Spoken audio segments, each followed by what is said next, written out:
মনে করো তুমি ল্যাপটপ চালাচ্ছ। ল্যাপটপে তুমি অনেক বিখ্যাত একটি উপন্যাস শুনতেছো। তুমি খুব মনোযোগ দিয়ে সেই উপন্যাসটি শুনতেছিলে, কিন্তু হঠাৎ করে তোমার ল্যাপটপে একটি সমস্যা হয়ে যায় আর সেই ল্যাপটপ থেকে একটি রশ্মি বের হয়। রশ্মিটি তোমাকে সেই ল্যাপটপের ভেতরে নিয়ে যায়। এরপরে তুমি যখন চোখ খুলো তখন তুমি নিজেকে একটি অন্য দুনিয়াতে দেখতে পাও। হ্যাঁ বন্ধুরা, এমন একটি কাহিনী নিয়ে এই ড্রামাটি। আজকে আমরা যে ড্রামাটি দেখতে চলেছি সেই ড্রামাটির নাম হলো love game in eastern fantasy. ড্রামাটির আইএমডিবি রেটিং 8.3 আউট অফ 10। তো এটি একটি হিস্টোরিক্যাল ফ্যান্টাসি রোমান্টিক ড্রামা। ড্রামাটির প্রধান ফিমেল ক্যারেক্টার ইস্থার ইউ এবং ঝু সুদান এবং ড্রামাটির প্রধান মেল ক্যারেক্টার দিং ইউ শি এবং ইয়াং শি ঝে।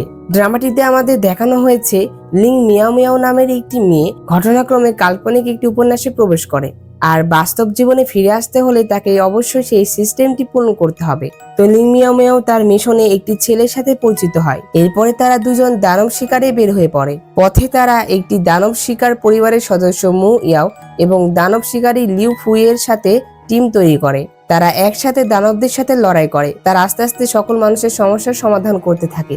তারা সবাই মিলে বিশ্বকে রক্ষা করতে থাকে। কিন্তু লিং মিয়াও মিয়াও তো একটি উপন্যাসে বন্দী হয়েছিল। তো সে কি সেই উপন্যাস থেকে বের হতে পারবে? আদৌ কি সে বাস্তব জীবনে ফিরে আসতে পেরেছিল? আর যদিও সে বাস্তবে ফিরেও আসে, তাহলে সে ফিরে আসার জন্য কি কি পথ অতিক্রম করেছিল, সেগুলো কি ছিল?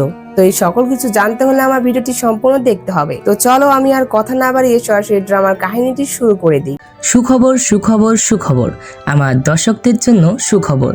আমি তোমাদের জন্য একটি হোয়াটসঅ্যাপ গ্রুপ খুলেছি, যেখানে তোমরা তোমাদের বন্ধুদের সাথে মন খুলে আড্ডা দিতে পারবে।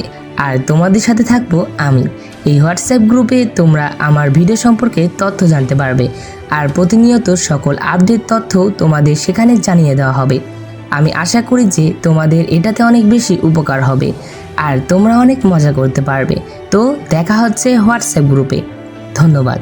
এপিসোডের শুরুতেই আমরা একটি মেয়েকে ঘুম থেকে উঠতে দেখি। সে ঘুম থেকে উঠে বলছিল যে কাজ শুরু করার পর আমার প্রিয় দিন শনিবার।